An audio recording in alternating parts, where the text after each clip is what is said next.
Okay, so you've got a new dog, and training can feel like, whoa, where do I even start?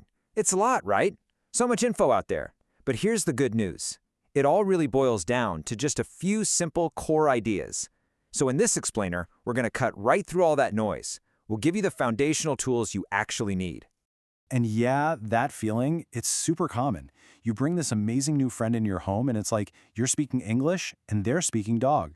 You're trying so hard to get them to understand, but, just pointing and talking, it doesn't quite cut it. That communication gap, that's exactly what we're here to fix. Okay, and this right here, this is the absolute key. Let's get this straight from the get-go. This is not about dominance, it's not about being the alpha or any of that old school stuff. Real, effective training is all about building a clear, two-way street of communication. It's about helping your dog understand what you're asking so they can respond with confidence.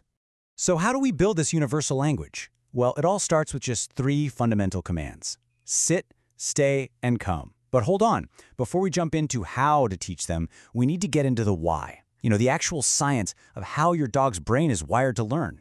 Trust me, once you get this part, everything else just clicks into place. This is the bedrock for everything. All right, let's get into the science of it. Like I said, once you understand the why, the how becomes a whole lot easier. So let's take a quick peek under the hood at how your dog's brain actually works when it's learning something new. First up is this idea of association. And it's actually super simple. Think of your dog's brain as this amazing little pattern-making machine. When they do something, let's say they sit, and then something awesome happens immediately after, like getting a treat, ding, their brain makes a connection. Action leads to outcome. That simple link, that's the foundation of everything we're about to do. But okay, making that connection once isn't quite enough, right? That's where repetition comes into play. I love this analogy.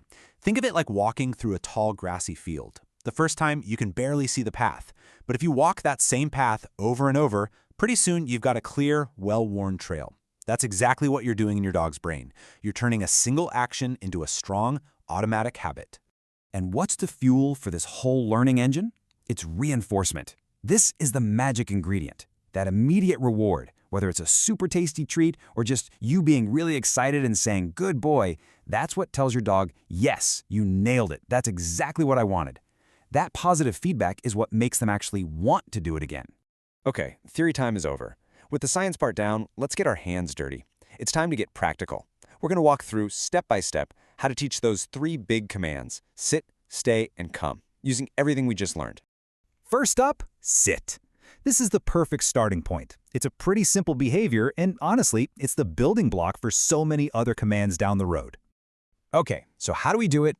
The mechanics are actually pretty cool and simple. You're basically using a treat as a little magnet for their nose.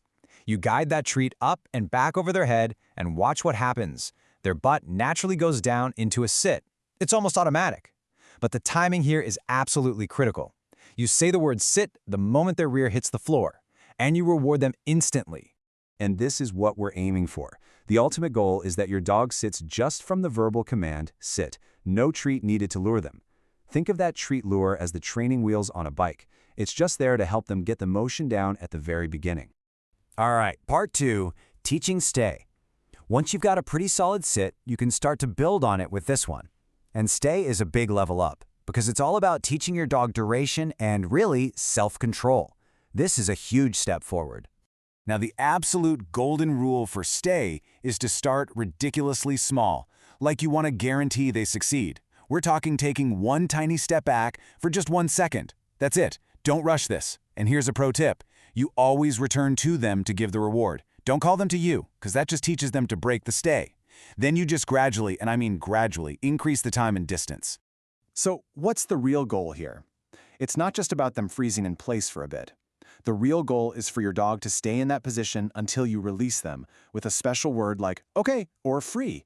This is what teaches them that amazing impulse control and to look to you for the next instruction. Okay, let's talk about part 3, teaching come. And I'm not exaggerating when I say this is probably the single most important command you will ever teach your dog. A reliable recall isn't just a neat trick. It's a potential lifesaver. It is an absolutely critical safety tool. If there's one rule you never ever break with come, it's this. It must always be the best party ever. Every single time. Use your happiest, most high-pitched, exciting voice. When they get to you, It should be a jackpot of treats, praise, and fun. It should feel like they just won the doggy lottery. Why? Because that's what makes them want to drop everything and race back to you no matter what else is going on. And the goal here? It's nothing short of 100% reliability. That's what we're shooting for. You want to build such a powerful, positive association with this command that your voice becomes the most exciting thing in the world. More exciting than that squirrel, more interesting than that other dog, more important than anything. That's the goal. All right, so we've covered what to do, but you know what's just as important? Knowing what not to do. So let's quickly run through some of the super common mistakes that can really trip you up and slow down your progress. These are the big ones. First, repeating commands. Sit, sit, sit. That just teaches your dog to tune you out. Second, rewarding too late. You miss that window and the connection is lost. Third, training for too long. Keep it short and sweet, or they'll just get bored.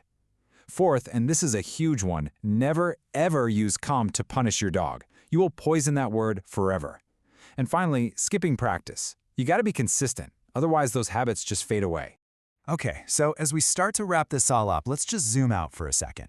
Because really, what we've been talking about this whole time, it's not just about teaching tricks. It's not just about making your dog sit or stay. We're actually building something way, way bigger. And here's a great pro tip for you, a little secret weapon. Always end your training session on a win. So if you feel your dog getting a little tired or frustrated, just ask for something super easy that you know they can do, like a quick sit. Then, reward them like they just won an Olympic medal and call it a day. It keeps their confidence high and makes them excited for the next session. Now, it's also really important to have realistic expectations, right? You're going to see those little sparks of understanding within a few days, for sure. But to build a really reliable, solid response, that's going to take a couple of weeks of consistent work. And after about a month, that's when you'll really start to see those strong habits lock into place. So, look, if you forget everything else, just remember these 5 things. 1. Keep your sessions short. 2. Reward immediately. 3. Be consistent. Practice every day. 4. Build up the difficulty slowly. And 5. Maybe the most important, always keep it positive and fun. That is the magic formula. And that's really what it all comes down to. Sit, stay, and come. Yeah, they seem like simple little commands on the surface, but when you teach them the right way, with patience, with positivity, you're doing so much more than just training a dog. You are building a language together, and you're unlocking a lifetime of better behavior, of safety, and most importantly, a connection with your best friend that is just absolutely incredible.